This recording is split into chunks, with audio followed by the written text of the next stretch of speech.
Maanu woke up to the loud Desi festival noises with a huge smile on her face. An old man was screaming above his voice, beating a drum, asking women to be ready with their decorated lanterns and join the procession. This made Maanu jump off the bed with excitement.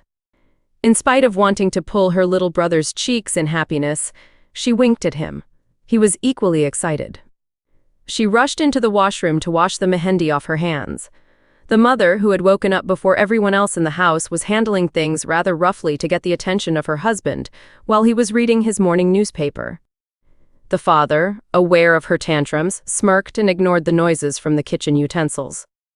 Annoyed that even on the day of the festival her husband didn't help her, while brooming the hall, she started shouting at Maanu about how irresponsible she had become. "Girls are not supposed to sleep that long. The house you are going to get married into isn't going to blame your father for letting you sleep this long. They are going to blame me." The father, not taking his eyes off the newspaper, murmured, "She's in class 9, still." Irritated, she threw the broom and went in to wake her up. Seeing that she was already awake but her bed was not made yet, she continued shouting about how she even had to make the bed of her class 9 daughter. Folding the blankets, she asked Maanu to get ready sooner, or else she'd missed the procession. "You kept me up till 12 to get your mehendi on. You've been waiting for weeks, and on the day of the festival you wake up late." Saying this, she paused, looking at the blood stains on her bedsheet. Taking a deep breath, pulling the bedsheet off the bed, she started again. "Maanu? Are you done yet? Stay there, and I will get your uniform. You can celebrate the festival next time too. Your school bus is going to be here soon. Come out only after showering. Shower first, and then have your breakfast." Washing off the mehendi, which she had spent 2 hours getting done, she heard her mother shout and instinctively looked at her back to find bloodstains on her dress. Not today, she thought. Her smile faded as she washed the mehendi off her hands. The father was irritated at this point with his wife for screaming at his daughter just because she was angry at him about last night's arguments. Before he started shouting at her, the mother walked out and realized that he was about to comment. She shouted at Maanu again, "Do not go into the house until you shower. Stay there until I bring you your uniform." He stuttered, paused, and bent his head down to continue reading his newspaper. It was as if he agreed with his wife that Maanu's education was more important. Maanu walked into the house in her school uniform and with a washed-off smile. Combing her hair, Maanu's mother asked her not to go inside the temple near her school or into any of her friends' houses, as she usually did. At least, not today. Warning her not to touch any sacred items in the house, she asked her to go directly home from school and clean the house. Handing her lunchbox, the mother mentioned that she herself would be carrying the lantern and that they wouldn't be home by the time she got back from school. Barely acknowledging her mother, Maanu started walking with her face down, carrying her huge school bag and a tiny lunchbox, which felt heavier today, slipping out of her mother's eyes. Her little brother joined his sister to cheer her up. Holding his hand while he held her lunchbox, they started walking, feeling the festive vibes. A priest walking by chanting prayers, a man decorating the door of his tiny house with mango leaves, the loud beats of drums, and girls in their ethnic wear painting the streets with rangoli. She was quite envious of those girls who got to stay home and attend the procession. She looked dull, her little brother noticed. However, as they walked, a cute little girl was flaunting her new dress, telling them that it was brand new and her dad bought it just for her. Maanu and her brother looked at each other. Smiling at this cute act of the little girl, Maanu pulled her cheeks. While waving at his sister boarding her school bus, he heard loud beats of drums from a distance. Running towards the sound, he noticed the noise was slowly turning into music as he approached the temple. Hundreds of people had gathered all around and there were more on the way. He curiously made his way into the middle of a gathering to find a sheep with a garland around its neck. Strangely, a priest was talking to the sheep, sprinkling water all over it.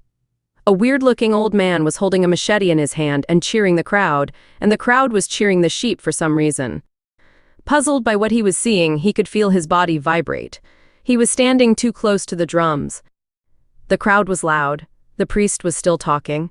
More water was sprinkled on the sheep, and then the sheep shivered. He stood there, looking at that beautiful sight of water drops flying off the sheep. And all at once, the crowd shouted, and the head was separated from its body as the old man swung his machete at the sheep. And the world just went silent in his head. The crowd, the drums, the priest. He was in complete disbelief at what had just happened. How can someone do this to a sheep, he thought. The sheep was kicking its legs, fallen on the ground. The blood, the head, all of this made him anxious, and he couldn't breathe. And then everyone left like nothing happened. The loud noises faded as he stood looking at the spilled blood in front of the temple. He roamed around until Maanu was back from school in the afternoon. He found her getting off the school bus, drenched in sweat. Smiling at her brother running towards her, she handed him her lunchbox. He pointed at the ice candy guy ringing his bells and pulled her towards him to buy him one. Maanu, putting her huge school bag down, took her geometry box out to get a 5-rupee coin that was hidden below her compass and protractor. Handing it to him, she signaled 2 with her fingers. She teased her brother to choose a color as she put the 1-rupee coin back into her box. Sipping the candy, drenched with sweat, they walked the empty streets, feeling the post-festive vibes. Flowers lay wasted on the ground from the earlier procession. They burned wood where they made oxen jump over the fire as a ritual. She guessed everyone was gathered at the temple outside the village at this time, looking at the empty streets. They walked by the temple that her mother specifically warned her not to enter. Her brother held her hand a little tighter, remembering the slaughter a few hours back in front of the same temple. They were home. She picked up the key hidden in the flower pot and opened the door. He ran inside to watch cartoons on TV while he waited for his sister to change her uniform and take him out roaming. She was back in the hall but lazily fell onto the sofa, holding her stomach. Playing with a marker, the brother drew a mustache on his face, looking into the mirror. Wanting to cheer her up, he forced her to look at him. She smiled, still holding her stomach. Tired, she almost fell asleep. A loud noise from the drums woke her up, sending shivers down her body. The noisy kind of music started again. She jumped off the sofa, remembering something. She grabbed her bag to pull out a plastic cover, which she bought at the fair. She had always wanted to buy them, glittering paper stars and planets. With the sudden noises, he woke up too and wondered what was inside the cover. Maanu winked her eyes with a grin on her face, like she was up to something. That desi noise from the drums, given enough attention, is music that makes everybody who listens groove to the beat. As the procession got closer to their house, Maanu and her brother started grooving to the beats as they pulled out paper stars from the cover and stuck them on the roof, on the wall, and everywhere in the house. Maanu was just happy that no one was around, and she got to dance. With a broad smile on her face, twirling around to get her frock to look like an umbrella, she made him twirl with her, tying a cloth around his waist. Sticking the stars, cleaning the house, mopping the floor, all the while dancing and matching moves to the beats. She couldn't wait for her brother to see the magic. Finally, they were done. As the music faded, and she fell asleep, forgetting her stomachache. It was almost dark by the time her parents were back. Both of them were still arguing about something, and didn't notice that the house was clean and shining.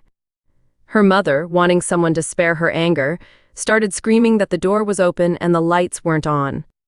Turning on the lights, the mother continued shouting. How can she be so careless, like her father? Leaving all the doors open and the lights on, is she even home? They saw Maanu asleep on the sofa, as was her brother. Her mother lifted her son off the sofa and put him on the bed while still making arguments, while her dad put a blanket over her, trying not to wake her up. Maanu was awake when her parents were home, but she continued to act asleep, not wanting them to shout at her about what she had done to the house. Before leaving the hall, the father was still whispering about things that he felt his wife did wrong, and the mother was complaining that he was of no help to her all day and she did everything herself. They wanted the other person to stop arguing first, because one is always right and the other person is not. And they just didn't stop. Annoyed at her parents' petty arguments, Maanu suddenly got up and turned off the lights. The mother's face lit up with what she was seeing, glittering stars all over the house. It was like there was no rooftop, and they all stood under the sky. There was a beautiful silence around, and they couldn't utter anything. All night, lying next to each other, they could see their faces lit up from the night light. Stars shining in their bedroom, no arguments. A deep sense of quiet filled their minds. It was like someone had shown them what silence sounded like. It was like Maanu, who had been mute all her life, told them what home sounded like.